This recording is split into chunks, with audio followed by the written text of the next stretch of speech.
Hello friends, तो आइए आप सभी का एक बार फिर से इस नए क्लास में स्वागत करते हैं।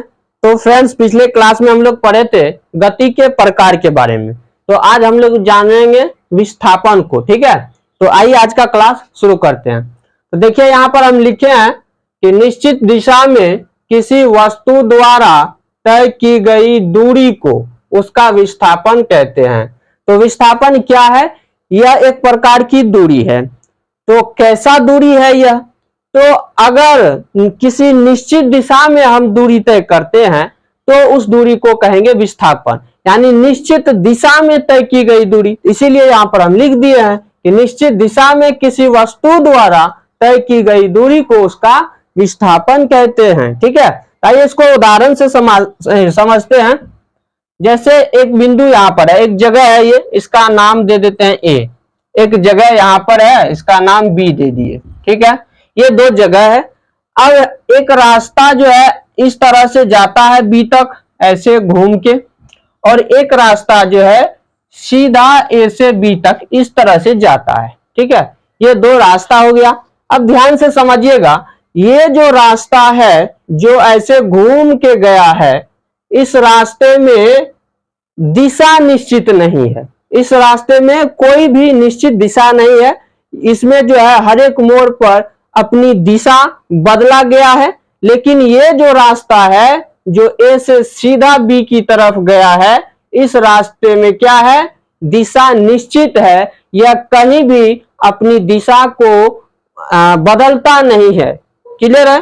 तो ये वाला जो रास्ता है, इस रास्ते की लंबाई को हम लोग दूरी कहते हैं। तो ये हो गया दूरी। ठीक है, ये दूरी हो गया। और ये वाला जो रास्ता है, इस रास्ते की लंबाई को बोलेंगे विस्थापन। ये हो गया विस्थापन। तो दूरी और विस्थापन में यही अंतर है कि दूरी के पास जो है दिशा नहीं होती है, दूरी के पास केवल परिमाण होता है, मैग्नीट्यूड। ठीक है, और विस्थापन जो है इसके पास दिशा भी होती है और साथ ही साथ परिमाण भी होता है। तो परिमाण तो होता ही है, परिमाण के साथ दिशा भी होती है। किसमें? तो विस्थापन में। ठीक है, तो विस्थापन क्या है? यह भी एक दूरी ही है, क्योंकि ए से बी तक क्या है? ये तय की गई दूरी है। ए से बी तक ये जो रास्ता है, इसी रास्ता की क्या है? ये लंबाई है, यानी ए से बी तक की लंबाई है। इसी को हम लोग क्या बोल रहे हैं? विस्थापन बोल रहे हैं। तो विस्थापन भी एक प्रकार की दूरी है। अंतर इतना है कि विस्थापन के पास दिशा होती है और दूरी में कोई दिशा नहीं होती है। दूरी के पास केवल परिमाण होता है। ठीक है, इसी बात को यहां पर लिखेंगे, एरो देकर लिखिए। दूरी के पास, यानी दूरी को केवल परिमाण होता है। परिमाण यानी मैग्नीट्यूड, परिमाण होता है। अब विस्थापन को परिमाण और दिशा दोनों होता है। तो यहां पर लिखेंगे विस्थापन को परिमाण और दिशा, परिमाण और दिशा दोनों होता है, दोनों होता है। समझ गए बात को? तो अब आइए, अब ये जानते हैं कि अगर विस्थापन के पास दिशा है, इसका मतलब है विस्थापन जो है धनात्मक भी हो सकता है, ऋणात्मक भी हो सकता है। तो इसको समझते हैं। तो धनात्मक, अगर विस्थापन का मान कहीं धनात्मक आता है, जैसे इस तरह से आ गया, मान लीजिए प्लस में 12 किलोमीटर है, प्लस 12 किलोमीटर है।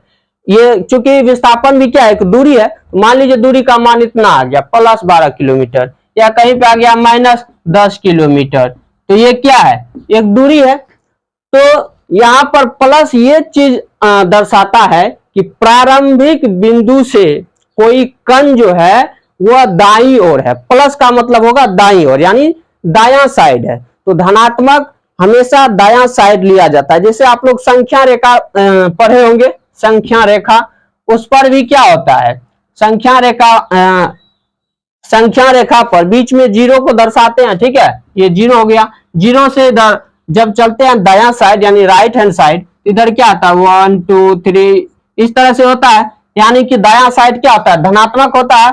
और जब इधर चलते हैं तो इधर वाली जो संख्या होती है वो अपने पीछे वाले से छोटा होता है। जैसे 2 से आगे इधर जैसे 1 है तो 1 क्या है, 2 से छोटा है ना, तो यानी इधर जब चलेंगे बायां साइड यानी लेफ्ट हैंड साइड, तो बायां साइड ऋणात्मक होता है, और जब हम दायां साइड चलते हैं राइट हैंड साइड तो उधर धनात्मक होता है। ये संख्या रेखा पर भी आप लोग पढ़े होंगे मैथ में। तो इसी रूल का यहाँ पर इसी नियम को लागू करते हैं। अगर दूरी कहीं धनात्मक आया तो हम लोग समझेंगे प्रारंभिक बिंदु से कोई कण जो है वो राइट हैंड साइड में है, ठीक है।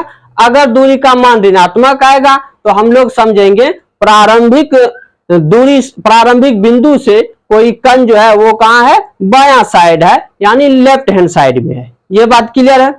तो ये हो गया धनात्मक और ऋणात्मक का मतलब। अब है कि विस्थापन 0 कब होगा, ये तो धनात्मक और ऋणात्मक समझ गए। तो विस्थापन देखिए 0 कब होता है। मान लीजिए आपका घर जो है, यहां पर आपका घर है, ये आपका घर हो गया, ठीक है।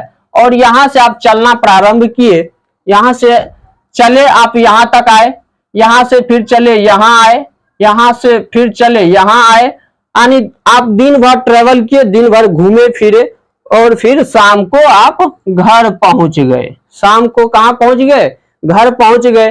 तो दिन भर आप जो इतना दूरी तय किए हैं ये सब आपका दूरी हुआ, सिर्फ विस्थापन नहीं हुआ। विस्थापन का मतलब हुआ कि प्रारंभिक बिंदु और अंतिम बिंदु एक नहीं होना चाहिए। अगर एक हो गया तो फिर आपका विस्थापन 0 हो जाएगा। तो यहां पर आपका विस्थापन 0 हो गया, क्योंकि आपका प्रारंभिक बिंदु घर है, घर से चलना स्टार्ट किए और फिर घूम के घर ही पहुंच गए, तो अंतिम बिंदु भी आपका घर ही हुआ। यानी प्रारंभिक बिंदु और अंतिम बिंदु अगर ये दोनों एक ही हो तो आपका विस्थापन 0 होगा, ये याद रखिएगा। हाँ, विस्थापन कब होगा, तो प्रारंभिक बिंदु और अंतिम बिंदु दोनों अलग अलग होनी चाहिए, तब वहां पर विस्थापन होता है। समझ गए बात को। ये हो गया। अब है कि तय की गई दूरी और ये विस्थापन जो है ये कभी कभी बराबर भी हो जाते हैं। ऐसा कब होते हैं, तो आइए इसको समझते हैं। मान लीजिए ये एक सरल रेखा है, रास्ता है ये, ठीक है। कोई कण यहां से चलना प्रारंभ किया, यहां से चलना प्रारंभ किया, इस तरह से कण जो है इस रेखा पर गति कर रही है, ठीक। तो यह क्या है, एक सरल रेखा है, और जो है यह सीधी रेखा है ना, यह एक सीधी रेखा है। तो यहां पर क्या हो रहा है, ये जो कण गति कर रही है यह अपनी दिशा अपरिवर्तित रखता है, यानी अपनी दिशा को नहीं बदलता है, इसमें कहीं पर दिशा नहीं बदल रहा है।